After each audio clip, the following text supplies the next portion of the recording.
Okay, so we're looking at this piece, basically a really high energy NBA monologue. It's making a bold case. Anthony Edwards as the next Michael Jordan. Lots of passion, specific stats, and, well, a lot of repetition of that main idea. Yeah, that commitment just leaps out at you, doesn't it? The energy is undeniable, which, is great for grabbing attention in sports talk.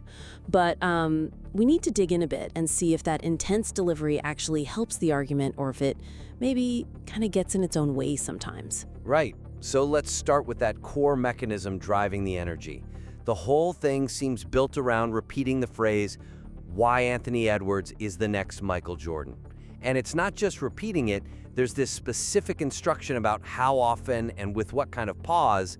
I saw that. It's like hyper-focused on drilling that one point home, but looking at the overall flow, the relentless repetition of that core phrase, why Anthony Edwards is the next Michael Jordan, it kind of ends up diluting the actual analysis because the focus shifts to the repetition itself, not the substance. Yeah, exactly. That's the weakness, isn't it? It feels almost mandated, mechanical. The idea is clearly maximum commitment, like I will say this until you believe it. But the sheer number of times, plus that fixed rhythm, it turns into more of a distracting chant? Totally. And the problem is, the listener might start tuning out the really good stuff you got in there. You mentioned the combine numbers, Edwards' 9-foot 1-inch reach versus MJ's 8'10". That's compelling. Or the efficiency stats. Edwards at 61.2% true shooting at 22, Jordan at 56.8%. These are killer points. But they get drowned out, yeah. Lost in the noise of just hearing that phrase over and over with that specific cadence. Okay, so I think we're aligned on the issue. The suggestion then has to be about integrating that main thesis more. Naturally? Organically? Right. Let the evidence do the heavy lifting first. Talk about that insane dunk in the 2024 playoffs, the parallel to Jordan in '91. Analyze it, break it down, and then maybe hint at the comparison. Let the listener connect the dots a bit more themselves. Instead of just hammering the conclusion constantly. Exactly. And maybe vary the wording. If you hit them with the exact same phrase, 37 times, it just loses its impact. It becomes wallpaper. Makes sense. So, for some concrete examples, maybe dramatically cut back on using the full phrase midsection.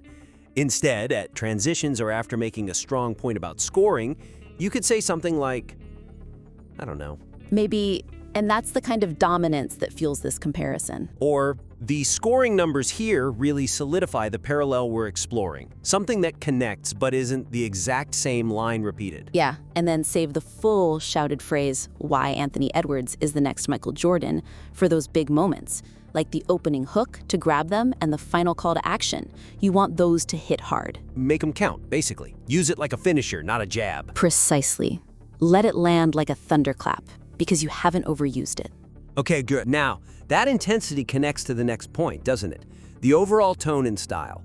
It's fiery. Very combative, kind of adopts that, high-energy online personality. Oh yeah, definitely picking up that vibe.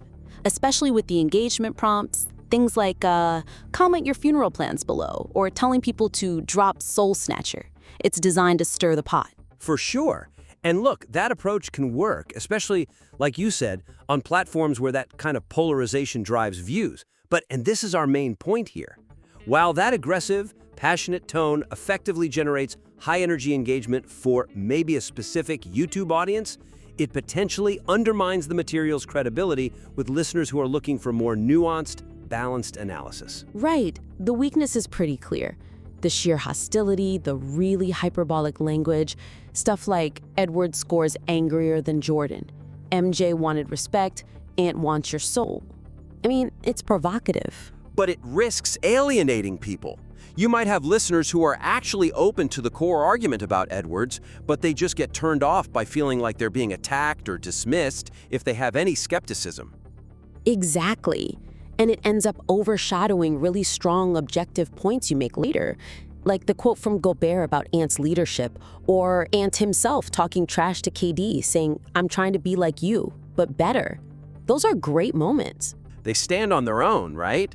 They don't need to be wrapped in insults to land. Not at all. So the suggestion here isn't about killing the passion. you need that energy.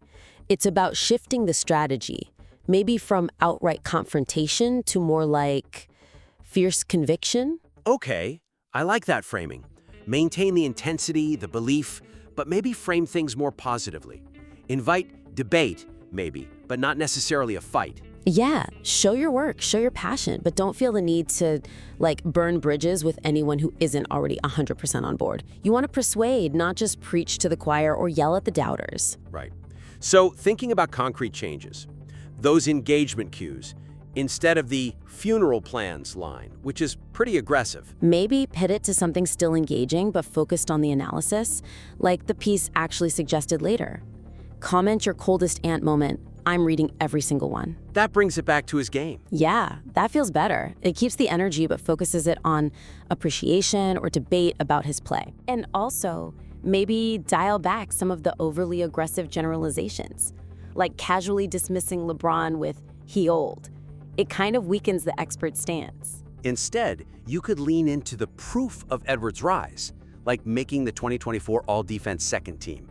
That's a concrete achievement that speaks louder than just, an insult. Let the facts and the achievements carry that confident, convicted tone. Let that be the power. Okay, and speaking of strong evidence, that actually leads perfectly into our third point, which is about structure. The argument builds really nicely for about 20 minutes, hitting themes like athletic freak, scoring mentality, killer instinct. Yeah, it lays out the case piece by piece. But then the major counter-arguments, the big yeah buts, like he hasn't won a ring yet, or his defense isn't truly elite. They're all saved for this quick rebuttal section right at the very end. Like an appendix of doubt busting almost, crammed into the last few minutes. Exactly.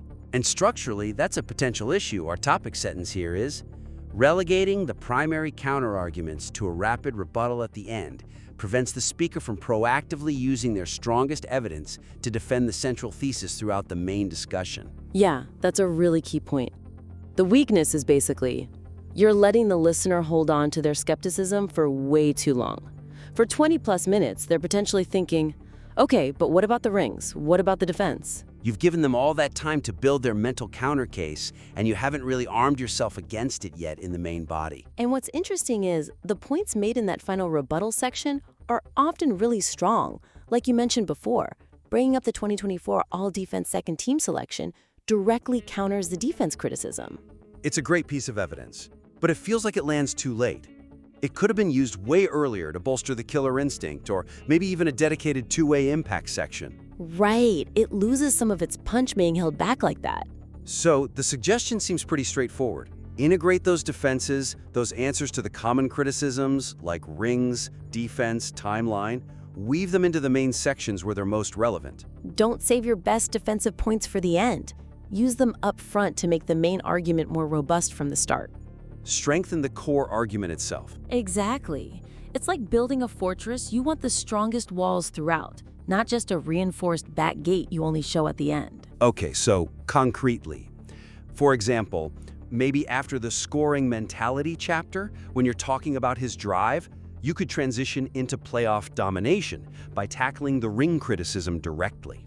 How so? Well, use that comparison you have later that MJ himself had 0 finals appearances at age 23, while Ants already led his team to the Western Conference Finals. Use that context immediately. Ah, okay. So you reframe the no ring yet, not as a failure, but as being ahead of Jordan's pace in that specific metric? That's smart. Right? It preempts the criticism and turns it into supporting evidence. And similarly, with the defense point. Put the all-defense second team mention right into the killer instinct section? Yeah. Pair that official recognition with the anecdotal stuff, like him yelling, "I'm him." Show the validated skill alongside the attitude. It makes the killer instinct point about his overall impact, not just scoring or trash talk.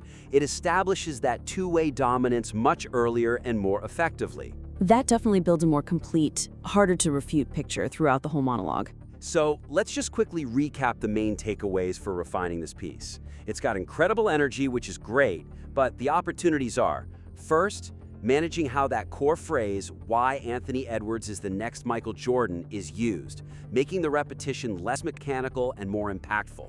Second, adjusting that really aggressive, confrontational tone, shifting it towards fierce conviction to broaden the appeal and maintain credibility without losing the passion. And third, fundamentally rethinking the structure, integrating those counter-arguments and defensive points into the main body of the argument much earlier rather than saving them for a quick rebuttal at the end.